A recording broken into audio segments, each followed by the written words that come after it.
Bien. Mieux. Pour ceux qui cherchent toujours le meilleur, cadreemploi.fr. Offre d'emploi, CV et recrutement sur Internet. Boss Big Boss, les marches qui conduisent au succès. J'ai le plaisir aujourd'hui de recevoir un jeune président, Éric Plat, bonjour. Bonjour. Vous êtes le président de la coopérative Atoll. On ne le sait pas forcément, mais Atoll, en effet, c'est une coopérative 735, je crois. Je parle sous votre contrôle opticien, fédéré en une coopérative qui gère les achats, la communication, toute la politique de la marque. 45 ans, président d'Atoll. C'est jeune. C'est jeune, mais c'est le bon âge. On est dans la force de l'âge, dit-on, entre 45 et 55. J'aborde ces années sereinement. Bon, ça fait 15 jours donc, que vous êtes président d'Atoll, cette coopérative. J'imagine que pour se faire élire, c'est comme dans toute campagne politique, il faut faire de la politique, il faut faire campagne. Comment est-ce qu'on s'y prend ?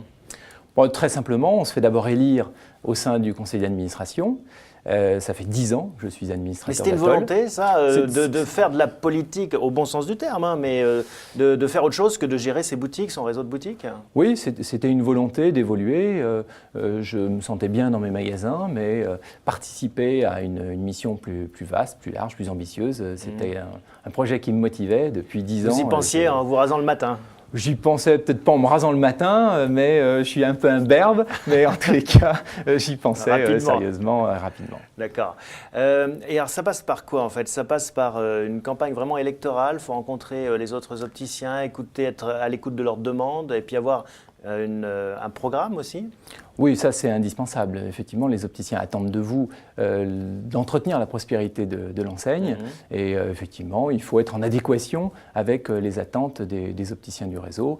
Et pour cela, il faut les rencontrer, il faut se faire connaître. Moi, j'ai eu la chance d'avoir une société de formation. Oui, vous êtes aussi créateur d'entreprise. Voilà, tout à fait. Donc vous aviez ce côté entrepreneur, donc à la fois gérant de magasin, président de la coopérative et créateur d'entreprise.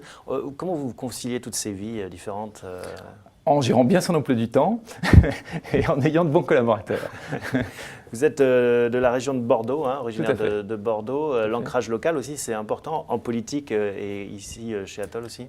Alors, je dirais que c'est ce qui est le plus important. Si on veut imprimer une politique qui plaise à ses adhérents et qui plaise aux consommateurs, bien évidemment, il ne faut jamais oublier cet ancrage local. Il faut être en contact en permanence de sa clientèle.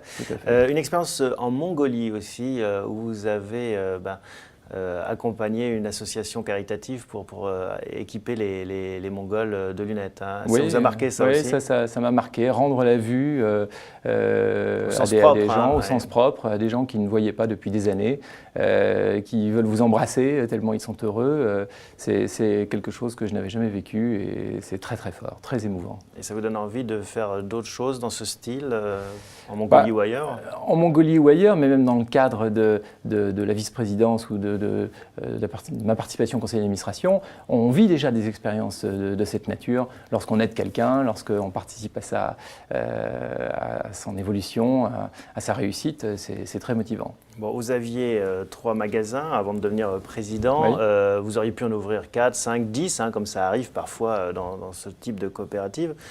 Donc, c'est-à-dire que vous êtes plus attiré par le pouvoir que par l'argent ? Oui, en quelque sorte. Alors, le pouvoir au bon sens du terme. En effet, j'aurais pu ouvrir une dizaine de points de vente, mais j'ai préféré m'investir dans une structure coopérative pour m'épanouir. Un mandat de président chez Atoll, c'est 2 ans en général. Oui. Vous visez, j'imagine, le renouvellement. Vous pouvez en faire quelques-uns, mais même si vous en faites plusieurs, on imagine que vous serez un jeune retraité. Vous vous projetez déjà dans l'après-présidence ? Non, je n'ai pas de plan après la présidence. Mon objectif, ce n'est pas de tenir, mais c'est quand même de renouveler mon mandat. En général, le premier mandat, on prend ses marques, et puis le deuxième, on agit. Donc vraiment un rajeunissement, ça c'est un signal fort qu'on voit à Atoll.